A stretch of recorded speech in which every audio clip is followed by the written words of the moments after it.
The action slowed down, but the story heated up.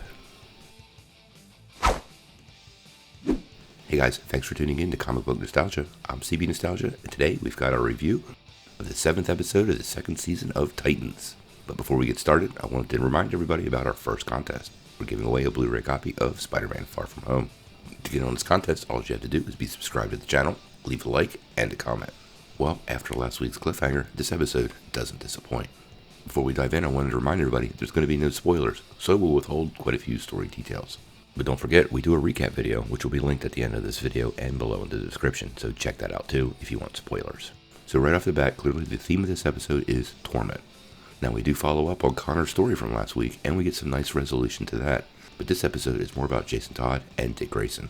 Now the episode is entitled Bruce Wayne, and Ian Glenn spends a ton of time in this episode as Bruce Wayne. One of the best parts about his character, as he does at some level, continue to channel the one and only Adam West, and sprinkled in with a little bit of something else. To me, quite a bit of Frank Miller's Batman. I mean, he even dropped some F-bombs in this episode, and there was a couple of classic Easter eggs that if you keep your eyes peeled for, they'll make you laugh. This is a completely different side of Bruce Wayne that I don't think I've ever seen before, but by the end of the episode it becomes pretty clear why. Now throughout the episode, Jason Todd really seems to be one of these guys who's tormented, and Kurt Walters continues to just bring it for the character. As I said before, this guy's probably going somewhere. One of the best parts about the show is they make things real when they need to, and Jason's reaction to last week is very real. I mean, the poor kid just can't win. Deathstroke kicking his butt, getting tossed off a building, and now this week, more stuff is beyond his control, driving him nearly to the edge. Now the character continues to grow on people, but since comic fans know what's going to happen, it's going to hurt. It always seems like Jason is always paying the price for someone else's mistakes, and they always land in his lap. That happens to him quite a bit in this episode. The other main character of this episode really was Dick Grayson. Following Dick along his investigation into trying to find Deathstroke was more than a little interesting, and having Bruce tag along for that adventure made it, well, comical.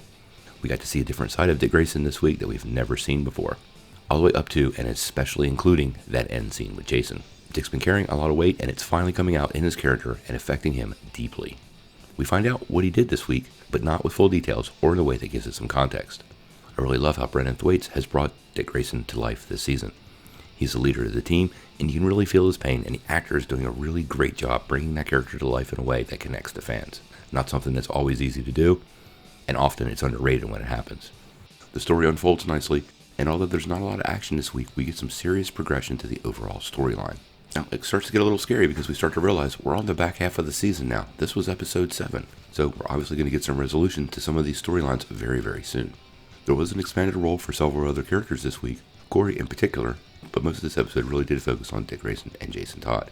Now, before the episode finishes up, revelation of what really happened, well, mostly what really happened, and the baggage that Dick is carrying finally becomes apparent and will lead us right into next week's episode. There's some quirkiness with this week that some people may not really enjoy, but I found the episode a lot of fun, even without all the action. I'm going to give this episode a 7.5 out of 10. I didn't think it was as good as the last two, but it was still great, and the story progressed in a way that was really needed after the last couple of weeks. Sound off in the comments below. If you like this video, make sure you press like, click subscribe, and if you don't ring that bell, you won't get any updates. Peace.